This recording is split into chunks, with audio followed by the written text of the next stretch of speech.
আসসালামু আলাইকুম এভরিওয়ান। তো কেমন আছো তোমরা? আশা করি অনেক ভালো আছো। আবারও তোমাদের মাঝে রেগুলার ভিডিও আপলোড করার চেষ্টা করব। আশা করি তোমরা আমাকে আগের মতোই সাপোর্ট করবা। অন্ধমের ভালোবাসা গল্পের সিজন 2 13 নম্বর পার্ট। তো চলো বেশি কথা না কইয়া গল্প শুরু করা যাক। রিয়া পাশে দাঁড়িয়ে শুধু চুপচাপ দেখে গেল বাবা মেয়ের নিঃশব্দ ভালোবাসার অমিলন দৃশ্যটা। এই ভালোবাসায় যেন সে নিজেই কিছুটা হেরে গিয়ে একটু বেশি ভালোবেসে ফেললো তাদের দুইজনকে। দীপু ছোট্ট একটা ব্যাগ এগিয়ে দিল রিয়ার দিকে। ব্যাগ খুলে দেখতে না দেখতেই মুখে ফুটে উঠলো এক শান্ত দীপ্ত হাসি।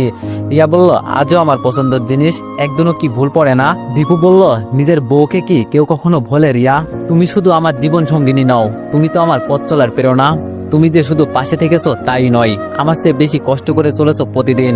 তাই দিন শেষে তোমার মুখে একটু হাসি ফোটানোর সাধ্য যতটুকু থাকে চেষ্টা করি। জানি না কতটুকু পারি, তবুও ভালোবাসার কমতি রাখি না। রিয়া মুগ্ধ চোখে কিছুক্ষণ তাকিয়ে থাকলো দীপুর দিকে, তারপর বলল, আসুন আমি ভাত বেড়ে দিই। ভাতের হাঁড়ি থেকে গরম গরম ভাত তুলে রাখলো রিয়া। দীপু হাত মুখ ধুয়ে এসে পাশে বসলো। দুইজন পাশাপাশি বসে প্রতিদিনের মতো একসাথে খেতে লাগলো। এই সাদামাটা মুহূর্তগুলোর মধ্যেই যেন জীবনের আসল সৌন্দর্য লুকিয়ে থাকে। ভাতের এক একটা লোকমা মুখে তুলতে তুলতে রিয়া বলল, জমির কি কিছু হলো? দীপু মাথা নেড়ে বলল, হ্যাঁ, কাকা বললেন ওনার একটা জায়গা বিক্রি করবেন, তাই দামও কম। প্রতি ডেসিমেল 80,000 টাকা। 8 ডেসিমেল জমির দাম পড়ে 6,40,000 টাকা। আমার তো মাথায় হাত। বললাম অর্ধেক বিক্রি করতে, কিন্তু কাকা বললেন অর্ধেক দিলে বাকি অংশ আর কেউ কিনবে না। তবে উনি বললেন আমি চাইলে 2 লক্ষ টাকা পর্যন্ত বাকি দিতে রাজি। বলল উনার তো তেমন টাকার দরকার নেই এখন, এই বয়সে সংসারটা চললেই হলো, বরং ব্যাংকে রেখে মাসিক যা আসে তাতেই চলবে। এক মুহূর্তের জন্য যেন নিস্তব্ধতা নেমে এলো। দীপু চোখ তুলে তাকালো রিয়ার দিকে। এখন বলো রিয়া, কি করি? রিয়া মৃদু হেসে বলল, কাকাকে হ্যাঁ বলে দাও। দীপু একটু অবাক হয়ে বলল, আর বাকি টাকা? রিয়া ধীরে বলে উঠল, আল্লাহ ভরসা, আমরা তো কেউই সবকিছু আগে ভাগে জানি না। যিনি সৃষ্টি করেছেন তিনি রিজিকের মালিক, আল্লাহ আমাদের নিরাশ করবেন না। কাকাকে হ্যাঁ বলে দাও। দীপু মনে মনে এক গভীর প্রশান্তি অনুভব করল। এমন একজন সঙ্গিনী পেয়েছে যে শুধু বোঝেই না, বরং সাহস দেয়, পথ দেখায় এবং আশার বাতি হয়ে পাশে থাকে। এই ঘরটাই তো তার ছোট্ট স্বপ্নের রাজ্য, যেখানে বিশ্বাস আর ভালোবাসা মিলে এক একটা ইট গাঁথা হয়। কেটে গেছে কিছুদিন, জীবনের প্রতিটা সকাল যেন রুহির কাছে এক যুদ্ধের সমান। সংসারের ভার একা বহন করতে করতে ক্লান্ত সে। শেষমেশ মায়ের মঙ্গলের চিন্তা করে তাকে রেখে আসে রুষার বাড়ি। ভাবনা একটাই, মা অন্তত ভালো থাকবেন, যত্ন থাকবেন। কিন্তু বাস্তবতা যেন রুহির ইচ্ছের প্রতিধ্বনি হলো না। রুহির স্বামী এখন মোটামুটি সুস্থ, তবে শরীরে সেই জোর ফেরেনি। কাজে ফেরার মতো শক্তি এখনো অর্জন হয়নি। চিকিৎসকের ভাষায় অন্তত মাস 2 সময় লাগবে। রুহি চুপচাপ মাকে রেখে বলেছিল, ভালো রাখতে না পারলে রেখে লাভ কি বলো মা? রুষার দরজায় এসে দাঁড়িয়েছিল। মাকে দেখে বুকের গভীরে জমে থাকা কান্না একটু দমাতে পারছিল না সে। চোখ বেয়ে জল গড়িয়ে পড়তে চেয়েছিল বহুবার, কিন্তু সে নিজেকে শক্ত করলো। চোখের জল মায়ের আড়ালে রেখে মৃদু এসে বলল, এসো মা, তোমার জন্য ঘরটা গুছিয়ে রেখেছি। তবে রুষার শাশুড়ি বিষয়টা একদমই ভালোভাবে নিলেন না। বুক ভরা অসন্তোষ আর মুখ ভরা কথার তীরে ঠাসাঠাসি করে দিলেন চারপাশ। ইনিয়ে বিনিয়ে বলতে লাগলেন, সবাই এখন সুযোগ পেলেই শ্বশুর বাড়িকে মা বাবার আশ্রয় বানাতে চায়। কখনো ভাঙা ঘরের ছায়া, তো কখনো অসুস্থ স্বামী। আর শ্বশুর বাড়ি যেন সেই উদ্ধারকারী নৌকা। রুষা নীরবে সব শুনল, প্রতিটা বাক্য যেন তার হৃদয়ে কাটা হয়ে বিঁধল। তবুও কিছু বলল না। মায়ের সম্মান তার কাছে মুখের জবাবের চেয়ে অনেক বড়। রুষা মনে মনে প্রতিজ্ঞা করলো, যেভাবেই হোক মাকে কিছুদিন ভালো রাখবে। এই সংসার যত কঠিনই হোক, সে নিজেই হবে মায়ের শান্তির একমাত্র আশ্রয়। অনেক অন্যায়, অনেক অবিচার করেছিল রুষারা। বয়সের ভারে নুয়ে পড়া মা বাবার দিকে ফিরেও তাকায়নি তারা। নিজের ভোগ, নিজের ছোট ছোট সুখেই ডুবেছিল একদিন। রুষা হঠাৎ চমকে উঠল, মা তো একা এলেন, তাহলে বাবা কোথায়? শঙ্কিত কণ্ঠে জিজ্ঞেস করতেই মা যেন ভেঙে পড়লেন। চোখের জলে শব্দ ডুবিয়ে ফেলে কাপা গলায় বললেন, তোর বাবা নেই রে মা, চলে গেছে চিরতরে। শব্দটা যেন বজ্রঘাত হয়ে আঘাত হানলো রুষার হৃদয়ে। এক পলকে নিস্তব্ধ হয়ে গেল সে। কোনো চিৎকার, কোনো কান্না নয়, শুধু চোখ বেয়ে নীরব অশ্রু ধরে পড়লো। মনের ভিতর থেকে চেপে থাকা অপরাধবোধ এক ধাক্কায় উঠে এলো উপরে। নির্ভীক স্বরে নিজের মনে বলল, মাফ করে দিও বাবা, কত অবহেলা, কত দূরত্ব তৈরি করেছি। প্রয়োজন ছাড়া কখনো একবার ফোন দিইনি তোমাদের। তোমরা যে প্রতিদিন অপেক্ষায় থাকো, সেই অপেক্ষার বোঝা আমি কখনো বুঝিনি। আজ মনে হচ্ছে এই অবহেলার পরিণতি বুঝি আমাদের ঘরে অশান্তি হয়ে ফিরেছে। একদিকে সংসারের জ্বালা, অন্যদিকে বিবেকের দহন প্রতিদিন একটু একটু করে পুড়িয়া মারছে রুষাকে। চোখ বন্ধ করেই যেন বাবার মুখটা দেখতে পেল রুষা। চিরচেনা সেই কোমল দৃষ্টি, যেখানে অভিমান ছিল না, ছিল শুধু আশীর্বাদ। রুষা মনে মনে বলল, আমরা ভালো নেই বাবা, বড় ভাই কোথায় আছে জানি না, ভালো আছে কিনা তাও জানার উপায় নেই। তার প্রতিও তো কম অন্যায় করিনি। সম্পত্তির লোভে বাড়ি থেকে তাড়িয়ে দিয়েছি। জানো বাবা, অন্যায় করা সহজ, কিন্তু তার বিচার ভয়াবহ হয়। কখনো জীবনের মাঝপথে এসে থামিয়ে দেয় আমাদের হাঁটা। রুষা চোখ মুছে একবার মায়ের দিকে তাকালো। এই শোকের সময়ে তাদের পাশে থেকে যতটুকু পারা যায় অন্তত কিছুটা প্রাপ্তির চেষ্টা করবে। শুধু নিজে নয়, পুরো পরিবার যেন এই অপরাধ বোধের গ্লানি থেকে বেরিয়ে একটুখানি হলেও মানবিক হতে পারে। এই ইচ্ছেটুকুই যেন এখন রুষার হৃদয়ের একমাত্র সত্য। আর সেই প্রতীক্ষার দিন, যেই দিন স্বপ্ন বাস্তবের মাটিতে পা রাখবে। রিয়া ও দীপু জমির দলিল করতে যাবে। রিয়া হাতের কাছে টেনে নিল সেই পুরনো ব্যাগটা, যার চিপাচুপায় লুকানো ছিল তাদের বহু বছরের সঞ্চয়। স্বপ্নের ভিড় রচনার প্রতিটা টাকাই যেন ছিল এক একটা বিসর্জিত মুহূর্ত। 3,60,000 টাকা গুনে গুনে তুলে দিল দীপুর হাতে। পুরনো টিনের বাক্স, বিছানার নিচ ছোট ছোট ব্যাগপত্র ঝেড়ে যা কিছু ছিল সব পুঁজি নিঃশেষ করে দিল তারা। দীপু তার এক পরিচিত কাছের মানুষের থেকে কিছু টাকা ধার করে মোট 4 লক্ষ টাকা তুলে দিল কাকার হাতে। কাকা খুশি মনে গ্রহণ করলেন টাকা। চুক্তি হলো 2,40,000-এর জায়গায় 2.5 লাখ টাকা দিবে দীপু।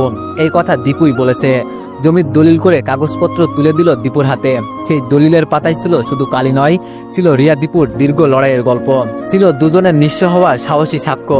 দলিলের কাগজ হাতে নিয়ে একবার তাকালো রিয়া, তারপর ধীরে ধীরে বড় একটা দীর্ঘশ্বাস ফেললো। চোখে জমে থাকা জল আর বাধা মানল না, অশ্রু গড়িয়ে পড়ল গাল বেয়ে, কষ্টের মিশ্রণে আনন্দের উত্তাপে। রিয়া নরম কণ্ঠে বলল, আল্লাহ সহায়। দীপু একপাশে দাঁড়িয়ে স্তব্ধ হয়ে তাকিয়ে রইল। এই নারী তার জীবনের সবচেয়ে বড় আশ্রয়, যার হাত ধরে সে নতুন ভোরের দিকে এগোচ্ছে।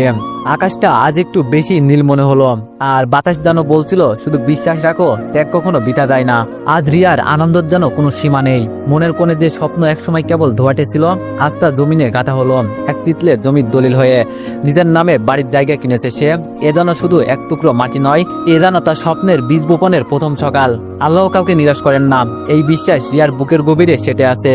সে জানে হয়তো সময় লাগবে, কিন্তু আল্লাহ যখন শুরু দিয়েছেন শেষটাও তিনি আপন হাতেই করবেন। রিয়ার চোখে আজ নতুন উজ্জ্বলতা। হাতে নেই সোনারূপা, তবুও সে ধনী, কারণ তার আছে আশা, সাহস আর একজন জীবন সঙ্গিনী যে পাশে থেকেছে প্রতিটা ক্লান্ত বিকালে। আজ আকাশের দিকে তাকিয়ে শুকরিয়া আদায় করলো রিয়া। একদিন এই জমিনেই দাঁড়াবে তার নিজের ঘর, দেয়ালে স্নেহার ছবি টাঙানো থাকবে, সন্ধ্যাবেলায় উঠানে বসে তারা দুজন চা খাবে। এই স্বপ্নই রিয়ার দিনগুলো রঙিন হয়ে উঠল। কেটে গেছে বছর খানেক। জায়গা জমি বিক্রি করে রিয়ার বড় ভাই 2বার বিদেশে পাড়ি জমিয়েছিলেন। প্রতিবারের মতো প্রথম দিন মনে হতো বুঝে এবার সবকিছু ঠিকঠাক হয়ে যাবে, কিন্তু না, একই চিত্র, একই নিয়তি। বিদেশে গিয়ে মাস ঘুরতে না ঘুরতেই কোমর থেকে নিচ অব্দি অবশ হয়ে আসে, দাঁড়াতেও পারে না, হাঁটা চলা তো দূরের কথা। অবশেষে বাধ্য হয়ে ফিরে আসে দেশে। আর ফেরার পথ যেন কিছুই হয়নি, সুস্থ দেহে হাঁটতে শুরু করে। এই রহস্যের সমাধান যেন কোথাও নেই, তবে আত্মার গভীরে যেন কেউ ফিসফিসিয়ে বলে ওঠে, এটাই হয়তো পাপের ফল। লোক ঠকিয়ে অন্যায় পথে উপার্জিত অর্থ দিয়ে আপনি পরিবার চালাতে পারবেন ঠিকই, কিন্তু সেই পাপের দায়ভার তারা বহন করবে না। যে পরিবারের মুখে অন্ন তুলে দিতে গিয়ে আপনি অসৎ পথে হাঁটলেন, দিন শেষে সেই পরিবারই হয়তো আঙ্গুল তুলবে আপনার দিকে। কারণ অন্যায়ের পথ যত সহজ হোক, তার শেষটা বরাবরই ভয়াবহ। জানি সংসার চালানো সহজ নয়, কিন্তু যে পথের শেষে আত্মঘৃণা, নিঃসঙ্গতা আর রোগ জোটে, সেই পথে পা রাখার আগে একবার হলেও ভাবা দরকার, এই ভার আপনি কতদিন বইতে পারবেন। সৎ পথে অল্প যা আসে তাতেই থাকেন সন্তুষ্ট, আর অসৎ পথে যা আসে তা নিয়ে ঘুম হয় না। বুকের ভেতর কাটা গেতে থাকে চুপি চুপি। মৃদুল বাড়ি ফিরে এসেছে হৃদয়ে মিশ্রিত অনুভূতির ঢেউ নিয়ে। পারমিতা, যে 3বার গর্ভবতী হয়েছিল, সকল বাড়ি গর্ভে 4 থেকে 5 মাসের মধ্যে মৃত সন্তান প্রসব করেছে। ডাক্তাররা বলেছিল তার শরীরে প্রযোজন ক্ষমতার গভীর কোনো ব্যাধি বা জটিলতা রয়েছে, যা তাকে আর কখনো সন্তানের মা হতে দেয় না। এই অনিশ্চয়তায় আর কষ্টের বেদনা যেন কোনোদিনও মুছে যাবে না পারমিতার চোখের জলে। মৃদুলের চোখে আকাশের মতো অজস্র স্বপ্ন ঝরে পড়েছে, আর পারমিতার বুক জুড়ে কষ্টের নিঃশ্বাসের মালা দিচ্ছে। একসাথে বয়ে নিয়ে চলবে সেই ভালোবাসার আধারে, তবু জীবনের পথে হেঁটে যেতে হবে আশা আর দৃঢ়তায়। কারণ কখনো কখনো এই জীবনের কঠোরতম পরীক্ষায় আমাদের সত্যিকারের শক্তি আর সাহস শেখায়। পালিয়ে বিয়ে করায় আজও পারমিতাকে তার পরিবার মেনে নেয়নি, যেন গা ছাড়িয়ে গেছে তাদের হৃদয়, কোনো খোঁজ খবরও নেয় না। অথচ এই কঠিন সময়ে পারমিতার সবচেয়ে বেশি দরকার ছিল পরিবারের স্নেহ আর সহানুভূতি, কিন্তু তারা দূরে সরিয়ে দিয়েছে, রেখে দিয়েছে একাকিত্বের কাঁটা চামচে। মৃদুল পারমিতাকে নিয়ে ধীরে ধীরে বাড়ির প্রাচীরের দিকে এগোলো। দরজার সামনে এসে দেখলো তালা ঝুলে আছে, আর উঠোন জুড়ে আগাছার অরণ্য গজিয়েছে, যেন বহুদিন ধরে কেউ এই বাড়ির মুখ দেখেনি। পুরোনো দিনের স্মৃতিগুলো যেন মাটির নিচে চাপা পড়ে গিয়েছে। মৃদুল গভীর নিঃশ্বাস নিয়ে বলল, মা বাবা কোথায়? এই তালা কেন ঝুলছে? পারমিতা কষ্টে মুখ ভার করে মৃদুস্বরে বলল, আমি জানি না, কিভাবে বলবো তোমাকে। মৃদুল বলল, আচ্ছা সেসব পরে দেখছি, একটু অপেক্ষা করো, আমি তালা ভাঙার ব্যবস্থা করছি, তারপর চাচার কাছে গিয়ে মা বাবার খবর নেব। দুজন চোখে চোখ রেখে উঠোনের দিকে এগোলো, যেখানে অতীতের স্মৃতি আর বর্তমানে শূন্যতা একাকার হয়ে গিয়েছে। তাদের পায়ের মাটি ধুলো উড়ে গেলেও হৃদয়ে ছিল বেদনার বোঝা। এর মধ্যে কাকার সমস্ত ঋণও রিয়ার অক্লান্ত পরিশ্রমের ফলে নিখুঁতভাবে পরিশোধ হয়ে গিয়েছে। রিয়া গর্ভবতী, জীবন এখন তৃতীয় মাসের প্রবেশ করেছে, আর শরীরে কোমলতা দিন দিন বেড়ে চলেছে।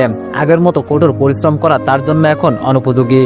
শরীরে অসুস্থতা প্রতিদিনই তাকে বিষণ্ণতার সাগরে ডুবিয়ে দেয়। কিছু খেলেই বমির ভাব হয়, সারাদিন শুয়ে থাকতে থাকতে মাথা ভার লাগে। অন্যদিকে বাড়ির গ্যারেজের কাজ পুরো দায়িত্ব নিয়ে সামলাচ্ছে দীপু। ভোরের শীতল প্রভাবে উঠে সে গরু আর হাঁস মুরগির যত্ন নেয়। পাশের বাড়ি বসবাস করা এক মহিলার সাহায্যে দুধ দুয়ে নেয়, বিনিময়ে তাদেরও কিছু দুধ দেয়। এরপর সে স্নেহাকে খাওয়ায়, তারপর গ্যারেজের কাজের জন্য চলে যায়। সন্ধ্যায় ফিরে এসে আবার হাঁস মুরগির দেখাশোনা করে, স্নেহাকেও কিছু খাইয়ে দেয়। রিয়া অসুস্থ শরীর সত্ত্বেও রান্নার কাজ মিষ্টি ধৈর্য আর ভালোবাসায় পূর্ণ করেই চালিয়ে যায়, যেন ঘরে ছোট্ট স্নেহের কোণেও শান্তির ছোঁয়া রেখে দেয়। তার মৃদু হাসিও কোমল স্পর্শে ঘরটি যেন জীবনের সুরে নতুন করে সেজে ওঠে।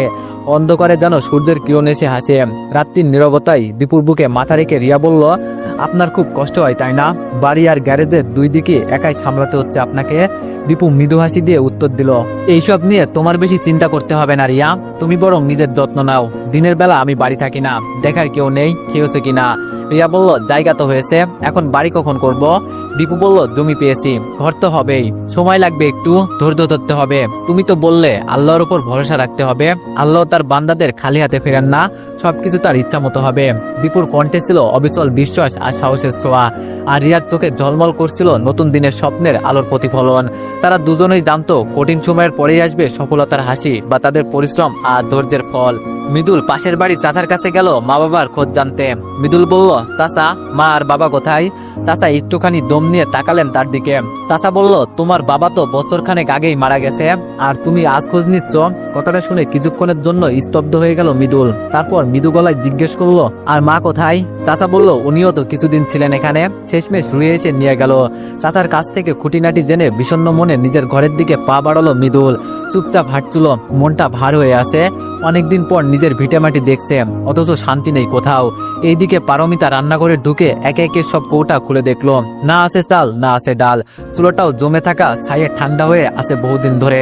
ধুলো মাখা মালপত্র, কোনে কোনে মাকড়সার জাল, সব মিলিয়ে যেন কোনো পরিত্যক্ত বাড়ি। পারমিতা ধীরে ধীরে সবকিছু ঝেড়ে মুছে গুছিয়ে নিতে লাগলো। ক্লান্ত হয়ে একটা নিঃশ্বাস ফেলে চুপচাপ বসে রইল মৃদুলের ফেরার পথের অপেক্ষায়। মৃদুল ঘরে ঢুকতেই পারমিতা রান্নাঘরে সব কৌটা এনে রাখলো তার সামনে। মৃদুল বলল, এগুলো এখানে রাখলে কেন? পারমিতা বলল, পুরো বাড়ি একা পরিষ্কার করতে করতে ক্লান্ত হয়ে গেছে, আর এখন দেখো একটাও চাল ডাল কিছুই নেই, রান্না করব কিসে? দুমুটো ভাত মুখে দেওয়ারও তো উপায় নেই। মৃদুল মিলান হিসেবে বলল, থাক, আজ আর রাঁধতে হবে না, বাইরে থেকে কিছু খাবার কিনে আনি, রাতে বাজার করে ফেলবো, কাল থেকে নতুন করে রান্না বান্না শুরু করো। পারমিতা চুপচাপ মাথা নেড়ে বসে রইল। ঘরের নিস্তব্ধতায় কেবল দুজনের শ্বাস প্রশ্বাসের শব্দ। মা বৃদ্ধাশ্রমে বসে বসে সময় গুনতেছে, কবে মৃত্যুর ডাক আসবে, কবে তিনি ফিরে যাবেন সেই চিরচেনা মাটিতে, যেখানে ঘুমিয়ে আছেন তার সারা জীবনের সাথী।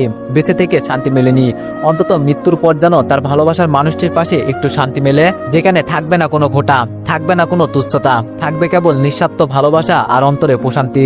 রুষার বাড়িতে মাসখানেক ছিলেন মা, ভেবেছিলেন হয়তো মেয়ের সংসারে অন্তত শেষটুকু শান্তিতে কাটবে, কিন্তু সব আশায় জল ঢেলে দিল মেয়ের শাশুড়ি। বিস্মাকা কথাবার্তা, প্রতিটি দিন বিষাদে ডুবে যেত। 3 বেলা খাওয়া দুটো ঠিকই, কিন্তু ভাতের সঙ্গে গিলতে হতো অপমান, গ্লানি আর কষ্ট। ভিতরে ভিতরে ক্ষয় হয়ে যাচ্ছিল মা। অবশেষে একদিন কান্না জড়ানো কণ্ঠে বললেন রুষাকে, মারে, তুই তো চাস আমি যেন ভালো থাকি, কিন্তু আমি এখানে ভালো নেই। প্রতিদিন অপমান আর খোটার বিষে আমার শ্বাস বন্ধ হয়ে আসছে। তুই আমাকে বৃদ্ধাশ্রমে রেখে আই, আমি ওখানেই বাঁচতে চাই। রুষা প্রথমে মানতে চাইনি, মাকে পরিত্যাগ করার মতো অমানবিক সিদ্ধান্ত নিতে তার মন কিছুতেই রাজি হচ্ছিল না। কিন্তু প্রতিদিন রাতে বালিশে মুখ গুজে মায়ের মুখে জল পড়ার শব্দ যেন বারবার মনে করে দিচ্ছিল, ভালো থাকার মানেই কি শুধু 3 বেলা খাওয়া? যেখানে আত্মমর্যাদা নেই সেখানে বেঁচে থাকা একরকম মৃত্যু। পরের দিনই ব্যাগপত্র গুছিয়ে ভারী চোখে মাকে বৃদ্ধাশ্রমে রেখে এলো রুষা। মা কিছু বলেননি, শুধু একবার মেয়ের মাথায় হাত বুলিয়ে দীর্ঘশ্বাস ফেলেছিলেন। নরম স্বরে বলেছিলেন, জামাইকে বুঝাস, বাচ্চা কাচ্চা আজ না হলেও আল্লাহ চাইলে 12 বছর পরে ঠিকই হবে। তুই আমার মতোই হয়েছিস, জানিস আমিও 12 বছর কোনো সন্তানের মুখ দেখিনি। রুষা কিছুক্ষণ চুপ থেকে চোখ মুছে মায়ের থেকে বিদায় নিয়েছিল, আর মা হাসি মুখে বিদায় দিলেন তার মেয়েকে। সেই থেকে মাসে 1-2 বার রুষা এসে দেখে যায় তাকে। ফুল নিয়ে আসে, ফল এনে দেয়, আর কিছুক্ষণ চুপ করে বসে থাকে মায়ের পাশে। মা তখন কেবল জানালার বাইরে তাকিয়ে থাকেন, যেন অপেক্ষায় আছেন কবে সেই ডাক আসবে, কবে তিনি সত্যিকারের শান্তি খুঁজে পাবেন। কাকা দীপুকে ডেকে বললেন, শোন, আগামী মাস থেকে হয়তো তুই আর এই গ্যারেজে কাজ করতে পারবি না। কাকার কথা শুনে যেন আকাশ ভেঙে পড়লো দীপুর মাথায়। এই গ্যারেজটাই তো তার সবকিছু, এই গ্যারেজে জড়িয়ে আছে তার রুজিরুটি, তার সংসার, তার স্বপ্ন। দীপু বলল, কেন কাকা? গলায় স্বর কাঁপছিল দীপুর, কণ্ঠ যেন আটকে যাচ্ছিল বারবার। কাকা বলল, গ্যারেজটা বিক্রি করে দিব, বুঝলি? গ্যারেজে মালপাতিও তেমন নেই, দেখছিসই তো, বুড়ো বয়সে কতইবার খাটবো, দোকানটা বিক্রি করে দেব, তাই মালও আনিনি। তুই আমার আপন লোক, তাই তোকে আগে জানালাম, তুই চাইলে কিনে নিতে পারিস গ্যারেজটা। দীপু অসহায়ের মতো তাকিয়ে রইল, তার কাছে যে কোনো সঞ্চয় নেই, গ্যারেজ কেনার মতো অর্থ তো অনেক দূরের কথা। একটা স্বপ্ন যেন চোখের সামনে ধসে পড়ছে, অথচ কিছুই করার নেই। আর এমন এক কঠিন সময়ে রিয়াও যে পাশে নেই, সে যে অসুস্থ, বিছানায় শুয়ে। দীপু কাকাকে আমতা আমতা করে বলল, দেখছি কাকা, পরে জানাচ্ছি। মলিন মুখ, ভারী পা ফেলে বাড়ির পথ ধরল সে। আজ আর মেয়ের জন্য চকলেট আনতে মন চাইল না, বুকের ভেতরটা যেন ভার হয়ে আছে পাথরের মতো। বাড়ি ফিরতেই রিয়া খেয়াল করলো, আজকে দীপুর যেন আগের মতো লাগছে না। তার চোখে মুখে একটা গভীর ক্লান্ত আর উদ্বেগ ছাপিয়ে আছে। দীপুর পাশে এসে কাঁধে আলতো করে হাত রেখে জিজ্ঞেস করলো, কি হয়েছে? মুখটা এমন শুকনো আর বিবর্ণ লাগছে কেন? দীপু কিছু বলল না। রিয়ার হাতটা চেপে ধরে শুধু একবার চোখে চোখ তুলে তাকালো। চোখের ভাষা কি মুখের চেয়েও বেশি অর্থ বহন করে? রিয়া বুঝে গেল ভেতরে ভীষণ কিছু একটা চেপে বসেছে তার স্বামীর। রিয়া বলল, কি হলো, কিছু বলেন। আপনি চুপ করে থাকলে তো কিছুই বুঝতে পারবো না। দীপু দীর্ঘশ্বাস ফেলে মুখ ঘুরিয়ে জানালার দিকে তাকিয়ে বলল, গ্যারেজটা কাকা বিক্রি করে দিবে। একটা মুহূর্ত থেমে আবার বলল, ভাবছো হঠাৎ কেন? কাকা বললেন, বুড়ো বয়সে আর কতই বা খাটবেন, তাই মালপত্রও তুলছে না। আমাকে বললেন, তুই চাইলে কিনে নিতে পারিস। কিন্তু কণ্ঠটা কেঁপে উঠল। দীপু বলল, আমার তো কিছুই নেই রিয়া, এখন যদি এই গ্যারেজটাই হারিয়ে যাই, জানি না কেমন করে চলবে আমাদের আগামী দিনগুলো। এই গ্যারেজটাই তো আমার সব ছিল। রিয়া ধীরে ধীরে দীপুর হাতখানা দুই হাতে জড়িয়ে ধরল। তার চোখে এক অদ্ভুত দৃঢ়তা, যেন সমস্ত ক্লান্তির গভীরেও মাটি থেকে তুলে আনা এক বিশ্বাস ঝলমল করে উঠল। রিয়া বলল, গ্যারেজটা কেনার কথা যখন কাকা আপনাকেই বলেছেন, তার মানে তিনিও জানেন আপনি সেই দায়িত্ব নিতে পারবেন। আপনি একা নন, আমি আছি আপনার সঙ্গে। আপনার কিছু না থাকলেও আমরা একসাথে আছি, এতটুকু সবচেয়ে বড় ভরসা। দীপু যেন কিছুটা হালকা অনুভব করলো। ঘরের বাতাসটাও হঠাৎ যেন একটু উষ্ণ হয়ে উঠল। ইসমিয়া দৌড়ে এসে বাবার কোলে উঠল। তার ছোট্ট হাতে ধরা ছিল একটা পুরনো ছবি, তাদের তিনজনের হাস্যোজ্জ্বল মুখ।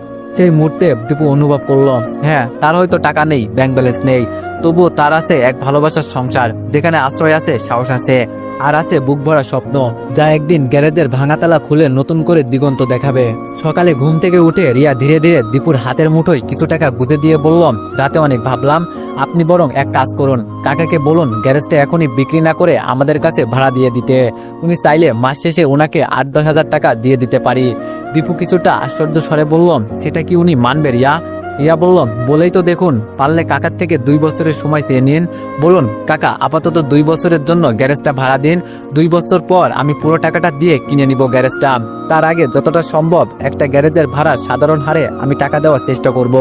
দীপু কিছুটা চিন্তিত কণ্ঠে বলল, কিন্তু রিয়া, ওই গ্যারেজে তো মাল তোলার জন্য টাকা লাগবে, সেই একই জায়গায় ফিরে আসি, টাকা কোথায় পাবো? রিয়া দীর্ঘলা নামিয়ে বলল, জানি আপনি একা হেঁটে চলতে চলতে হাঁপিয়ে উঠেছেন, আমি অসুস্থ, বাড়ি গ্যারেজের 2 দিক সামলাতে আপনার কষ্টে দিন দিন বেড়ে চলেছে। তাই ভাবছিলাম আমাদের গরু আর বাচ্চা সহ 2টা গাভী যদি বিক্রি করে দিই, তাহলে ভালোই টাকা উঠবে। আপনি সেই টাকা দিয়ে গ্যারেজে কিছু মাল তুলুন, সময় থাকলে একটু একটু করে এগোবেন। দীপু চুপচাপ বসে রইল কিছুক্ষণ। রিয়ার কণ্ঠে কোনো অভিযোগ নেই, দীপু চুপচাপ বসে রইল কিছুক্ষণ। রিয়ার কণ্ঠে কোনো অভিযোগ নেই, ছিল কেবল এক নিঃশব্দ সাহস জোগানোর হাতছানি। মনে মনে ভাবলো, এই মেয়েটার শরীর ভেঙে গেলেও মনটা এখনো অটুট। তারপর হালকা হাসি ঠোঁটে এনে বলল, ঠিক আছে, আমি আজই কাকার সাথে কথা বলবো, দেখা যাক আল্লাহ যদি কিছু একটা ব্যবস্থা করে দেন। রিয়া শান্ত মুখে তাকিয়ে রইল দীপুর দিকে। তাদের জীবনটা যুদ্ধক্ষেত্র হয়ে উঠেছে ঠিকই, তবে এই ছোট্ট ছোট্ট সিদ্ধান্তই যেন প্রতিদিনের লড়াইয়ে ঢাল হয়ে দাঁড়ায়। তো এভরিওয়ান, তোমরা যদি আবারও আমাকে আগের মতো সাপোর্ট করো, তো এই খারাপ সময়টা আবারও পার করে যেতে পারবো। তো এভরিওয়ান, নেক্সট পার্টের জন্য অপেক্ষা করো। ধন্যবাদ।